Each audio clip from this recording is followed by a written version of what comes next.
Complete Works of Swami Vivekananda. Volume 1. Lectures and Discourses. The Gita 2. Delivered in San Francisco, on May 28, 1900. This article was recorded by Ida Ansel in shorthand. As, however, Swamiji's speed was too great for her in her early days, dots are put in the articles to indicate the omissions, while the words within square brackets are added by way of linking up the disconnected parts. The Gita requires a little preliminary introduction. The scene is laid on the battlefield of Kurukshetra. There were two branches of the same race fighting for the empire of India about 5,000 years ago. The Pandavas had the right, but the Kauravas had the might. The Pandavas were 5 brothers, and they were living in a forest. Krishna was the friend of the Pandavas. The Kauravas would not grant them as much land as would cover the point of a needle. The opening scene is the battlefield, and both sides see their relatives and friends, one brother on one side and another on the other side, a grandfather on one side, grandson on the other side. When Arjuna sees his own friends and relatives on the other side and knows that he may have to kill them, his heart gives way and he says that he will not fight. Thus begins the Gita.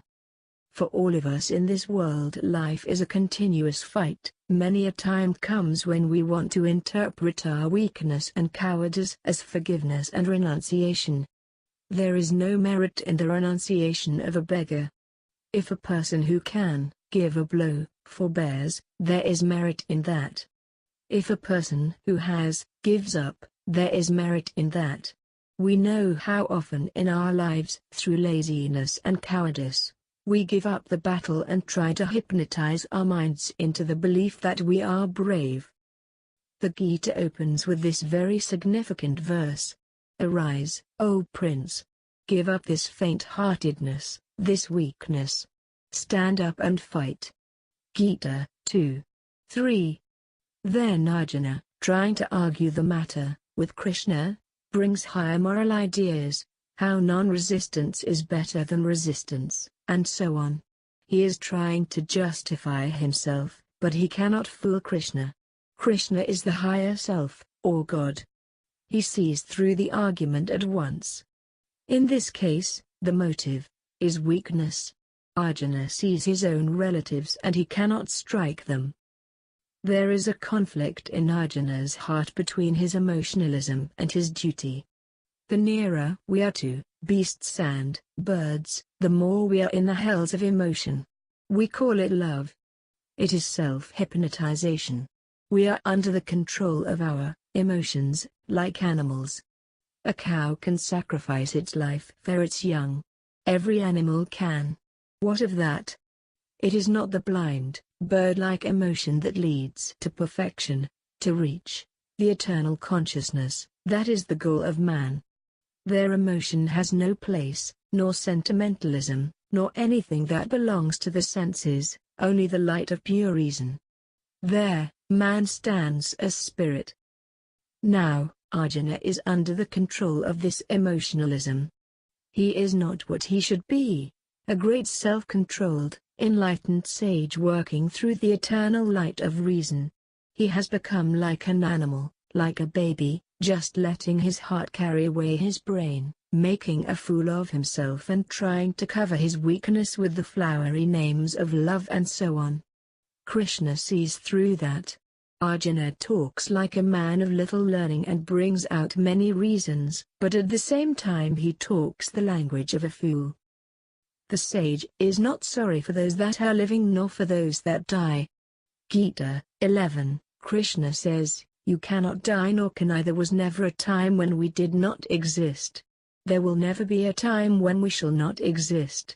As in this life a man begins with childhood, and passes through youth and old age, so at death he merely passes into another kind of body.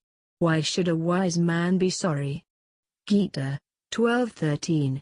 And where is the beginning of this emotionalism that has got hold of you? It is in the senses. It is the touch of the senses that brings all this quality of existence. heat and cold, pleasure and pain. They come and go. Gita 14. Man is miserable this moment, happy the next. As such he cannot experience the nature of the soul. Existence can never be non-existence, neither can non-existence ever become existence, no. Therefore, that which pervades all this universe is without beginning or end. It is unchangeable. There is nothing in the universe that can change, the changeless. Though this body has its beginning and end, the dweller in the body is infinite and without end. Gita 16:18. Knowing this, stand up and fight. Not one step back, that is the idea. Fight it out, whatever comes. Let the stars move from the sphere. Let the whole world stand against us. Death means only a change of garment. What of it? Thus fight. You gain nothing by becoming cowards, taking a step backward. You do not avoid any misfortune. You have cried to all the gods in the world. Has misery ceased? The masses in India cry to 60 million gods, and still die like dogs. Where are these gods? The gods come to help you when you have succeeded. So what is the use? Die game, this bending the knee to superstitions, this selling yourself to your own mind does not befit you, my soul. You are infinite, deathless, birthless. Because you are infinite spirit, it does not befit you to be a slave. Arise. Awake. Stand up and fight. Die if you must. There is none to help you. You are all the world. Who can help you? Beings are unknown to our human senses before birth and after death. It is only in the interim that they are manifest. What is there to grieve about? Gita 28. Some look at it, the self, with wonder. Some talk of it as wonderful. Others hear of it as wonderful. Others, hearing of it, do not understand. Gita 29. But if you say that killing all these people is sinful, then consider this from the standpoint of your own caste duty, making pleasure and misery the same, making success and defeat the same.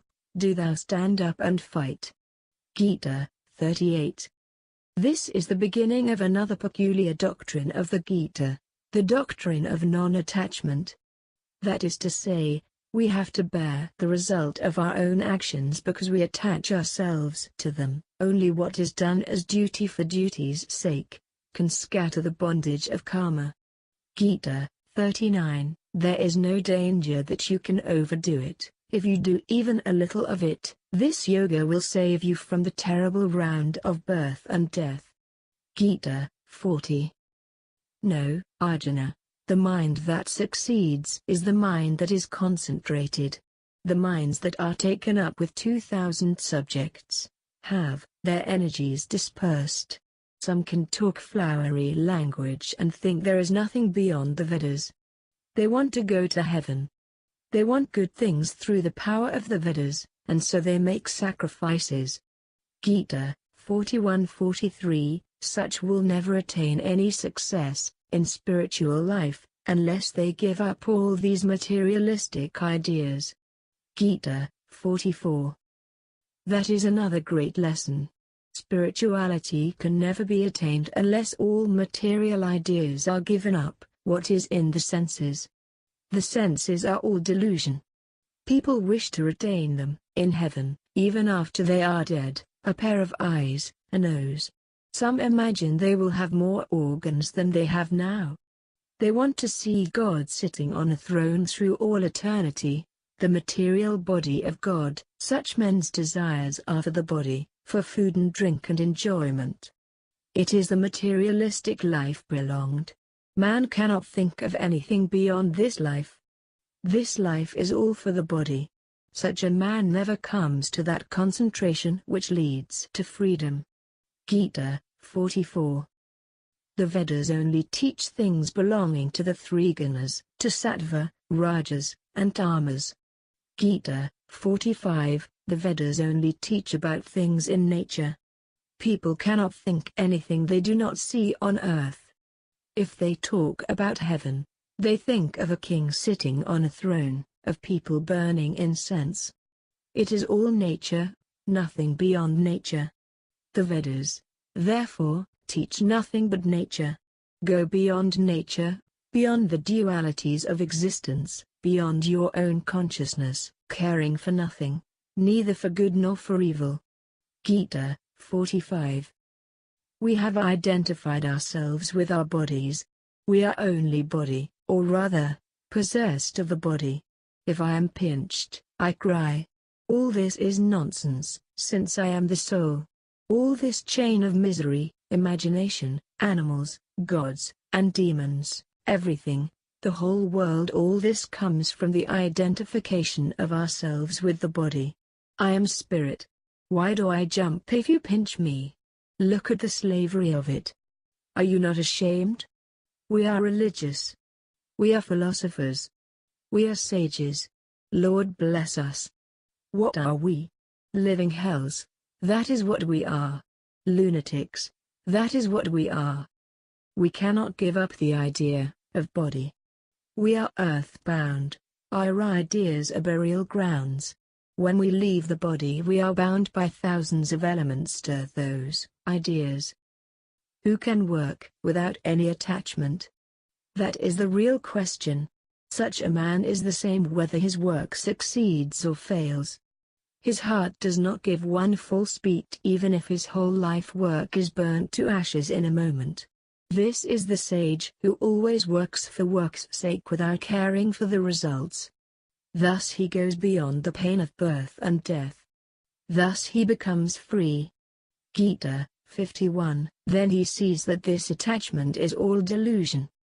The self can never be attached. Then he goes beyond all the scriptures and philosophies. Gita 52. If the mind is deluded and pulled into a whirlpool by books and scriptures, what is the good of all these scriptures? One says this, another says that. What book shall you take? Stand alone. See the glory of your own soul, and see that you will have to work. Then you will become a man of firm will. Gita 53. Arjuna asks, who is a person of established will? Gita 54. Krishna answers, the man who has given up all desires, who desires nothing, not even this life, nor freedom, nor gods, nor work, nor anything. When he has become perfectly satisfied, he has no more cravings. Gita 55.